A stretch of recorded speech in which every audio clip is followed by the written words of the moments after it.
Today we're going to talk about what's the fuzz imp difference and what even is a fuzz imp. So a lot of people colloquially have referred to this pedal as the fuzz imp. This is a creature pedal, and it is one of the best-selling fuzz imp pedals that there is. It's a fuzz distortion. It's two circuits in series. It can get really wild. It can do wild self-oscillation. It can get a nice distortion, and it's a pretty cool pedal. Now, the name Fuzz Imp comes from the original company name, which was called Fuzz Simp with an S, all one word. And that was the name of my Instagram page back when I was just a gear hoarder collecting fuzzes. And I was separating from my personal Instagram and my gear Instagram because I was kind of spamming my friends that aren't musicians with gear videos. And so I kind of separated it out. But this pedal, it's a fantastic pedal. We'll play it here in a second. And I think it's really kind of epitomizes what's the Fuzz Imp difference in terms of like the product offerings, the whole brand story, and kind of the sounds that I get while with these pedals that I intend for them to be used. Now, obviously, a lot of the players who use the pedals that I make pull all different sounds out of them. I have people in all different kinds of genres, from death metal and thrash to blues to really ambient experimental musicians, and even people who just want to dink around and have fun. So we'll plug this one in, give it a couple rips, and we will see what we can pull out of it. Hope you like this new video series. Been doing these all live in one take. We're using the PV Minx, playing the Partscaster Telecaster, which I really like using. It has a wide range in the neck and hot rails in the bridge, which is real mid-forward. Even though the PV Minx is a bass amp by design, it has a very loud, powerful, clean headroom, and it works really well with pedals. So, get it all fired up.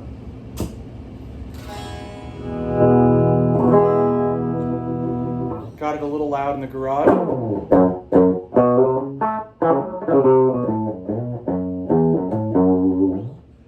I'm going to dial in one of the sounds that I like. I've been playing with this one a lot lately, and yeah, it's noiseless when I'm not playing. So one of the big things with fuzz amp pedals that I designed them intentionally for is to be relatively low noise. So as much as I can, I want to make pedals that are friendly in the studio environment, the live environment, with a lot of extra gain, and overall are just super flexible and versatile. In fact, the first kind of fuzz genre that I really got hooked on that made me want to start collecting fuzzes was gated fuzzes from my friend Nick from Dirty Haggard. But let's play the creature pedal now that we've got it hooked up.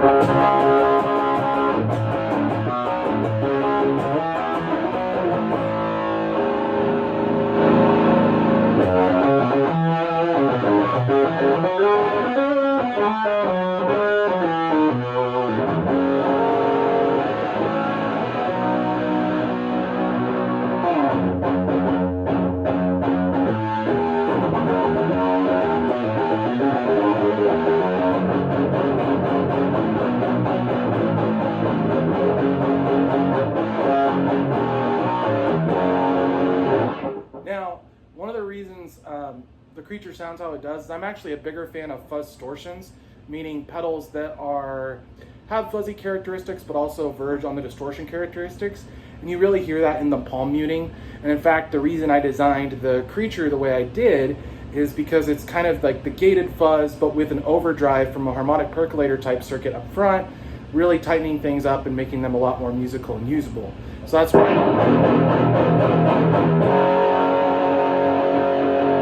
But the secret to dialing in a gated fuzz and why the creature has the controls it does is to be able to dial in noiseless sounds or wild sounds. So let's get into some kind of crazy harmonic squealy type sounds by bringing the gate control back.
fun textures. And so when I go to design circuits, there's a couple things that I want to keep in mind. And not all pedals, in fact, I was really concerned about launching the Creature because it was one of the few pedals that I had ever put out where it was possible to make it really noisy and chaotic. If the gate control isn't set at a reasonable place, depending on how much gain you're running, because it's two high gain circuits. So if you don't have the squish and gate dialed in right, it can be kind of overkill and overpowering for some players. And this actually kind of bit me in the butt when I was marketing it, because in my original demo video, I'm playing this riff that's like,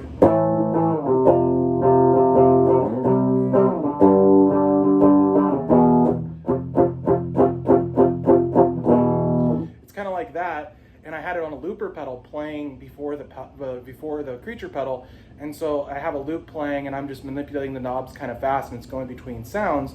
And what was happening is that people couldn't really tell that it was kind of self-oscillating. And even though I had a lot of longer form demos on the product page, people weren't realizing that the Creature pedal had those sounds that were a little more noisy and chaotic, especially as you really crank up the volume and gain.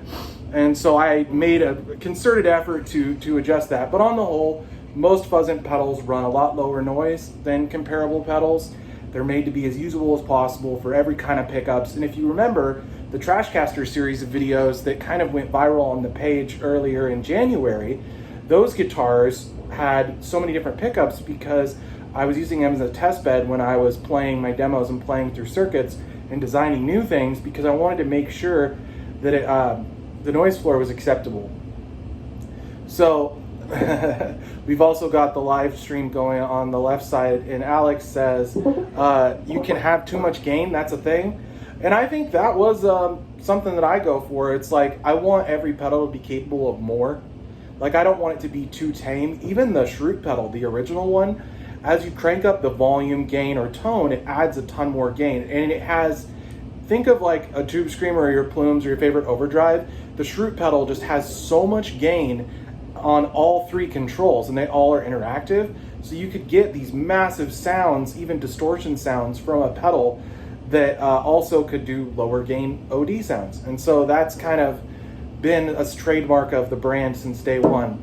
So let's talk about some of the things that are the Fuzz Amp difference. What do you get? What's the point of ordering a pedal from fuzzamp.com? For one, you get lifetime warranty, meaning if something breaks on it, I will replace it for free. Sometimes if it's been quite a while, I'll have people mail it to me, but then I'll cover return shipping. So all you pay is the $9 of shipping to get it here. If it's something shows up and there's an issue right away, I'll cover that, no charge. Like if it's something that's my fault, but that happens very rarely. Of all the thousands of pedals that have gone out, only a handful have ever had issues. And my DOA rate is less than 1%. It's about 1 in 200 pedals. And usually I would say you could chalk that up to USPS drop kicking a pedal all the way across the US. But yeah, I kept playing pedals and collecting pedals from a lot of other brands, and it would really bum me out when I would get a gain pedal and it was too subtle, or it just didn't go, or the volume didn't get loud enough to keep up with a tube amp that had a little bit of grit and saturation to it. So all the fuzz amp pedals can get loud, they get wild, they get fun, and they have tons of headroom for all different kinds of pickups, and even sound great on bass. So you've got your lifetime warranty. I also try to be really diligent on my customer service, meaning answering emails. I am awake. I'm on Pacific time, but I'm awake up into pretty late at night and up as early as I can get up in the morning, and I try to respond within minutes. Although I will say there has been a new glitch with my email inbox where it's sending it to an inbox that doesn't update me right away. But that being said, I'm doing everything I can to keep up with all the customer requests. I'm on all the social medias. I'm on TikTok, Instagram, Facebook, and I always try to have my phone close by wherever I am throughout the day, usually in here or working on content or whatever. But yeah, I'm a musician too. There are small builders who are primarily engineers and maybe are a little more I don't want to say beginner guitar players, that's not right. Like they haven't put how do you say it nice? I'm trying to be nice to my engineer friends. I think they're just not professional players. How about that? They're just kind of hobbyist players that got it, that know the science way more than they are practiced stage musicians or something. I guess that's probably more appropriate. I had a lot of stage time when I was younger. I self-produce solo music and play guitar a lot with the purpose of more technically savvy. Thank you, Alex, for the save off to our left. Yes, they're technically savvy in the engineering sense, but not in the guitar playing sense. And I think when I got into pedal building, I was learning everything from scratch, so all I had to go on was my ears.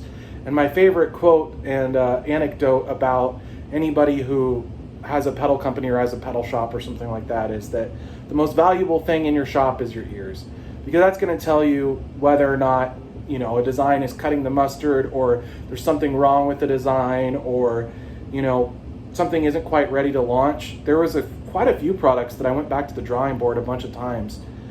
Things like the Shred 3D, the Adventure, all the Fuzzes, especially Machina 2 was just a whole, it was a whole thing. But yeah, it is made to order, so you are going to wait. That's just a byproduct of being a one-man shop and how the workflow works.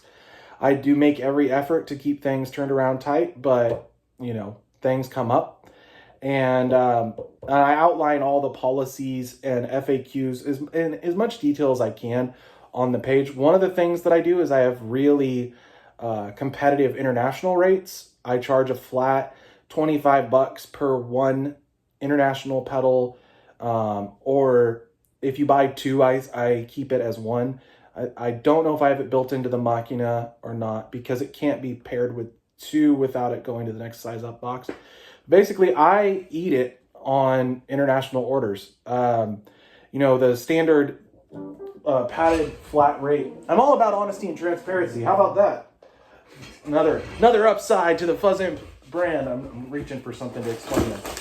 So with Pirate Ship, these cost $9 to ship all over the U.S. I do free U.S. shipping because it's the same rate to Hawaii and Puerto Rico and the territories and all the states, right?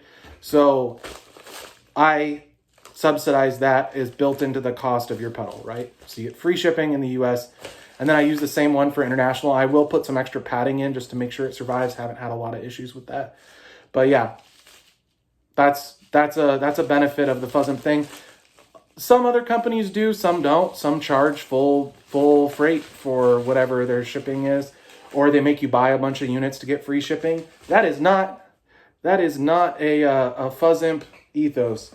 And I think one of the biggest things that I've done since the beginning was I don't make clones. I make an active effort to not just straight up one for one a pedal, with the exception of, there is one exception in the lineup, and it is the Drat pedal.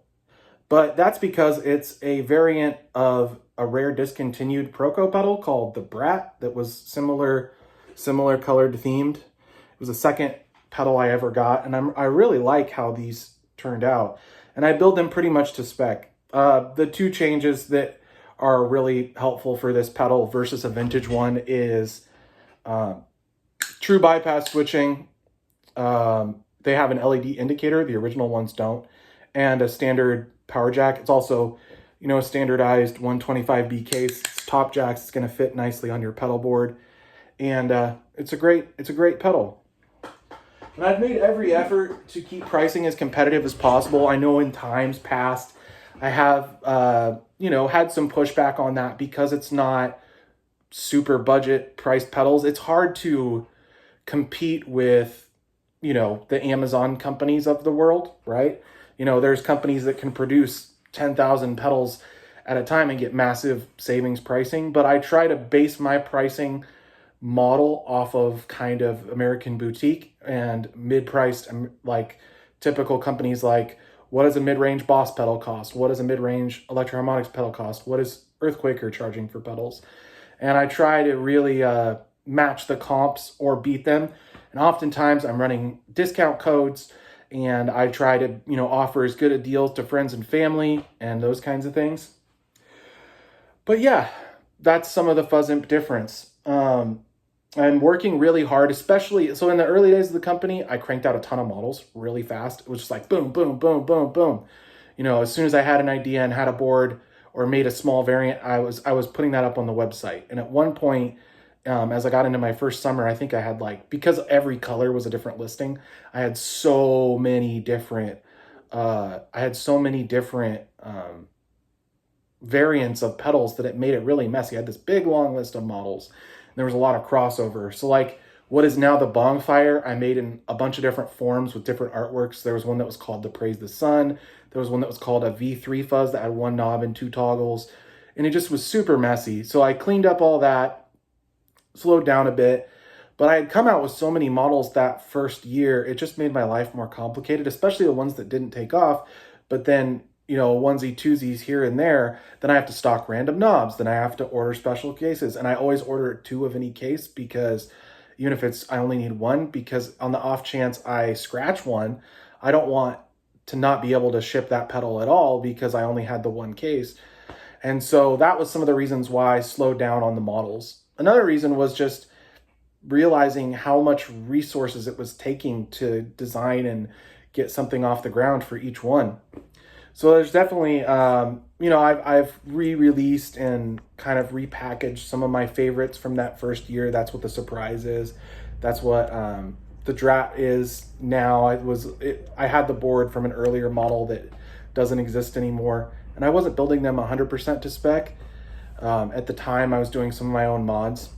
But yeah, there was products I'm really proud of, like the Sender 5. I really put a lot of time and effort into that, and it showed. It's done really well with all the customers that have received theirs. They love them. Same with Machina 2. And I think hopefully same with the next couple things that I've been working on, trying to pick the absolute best thing that's not going to have overlap for all of the cult following, the loyal fan base that I've had that snags up, each pedal or is very interested in each launch. I don't want there to be just a small iteration like, oh, it's basically the same thing, but I added a toggle switch that barely does anything. Or, oh, it's this, but it's just reversioned. Like it's the same pedal with a reversion. It's like, no, I want a new model to be something that anybody who is a Fuzz Imp fan can go ahead and snag and really enjoy.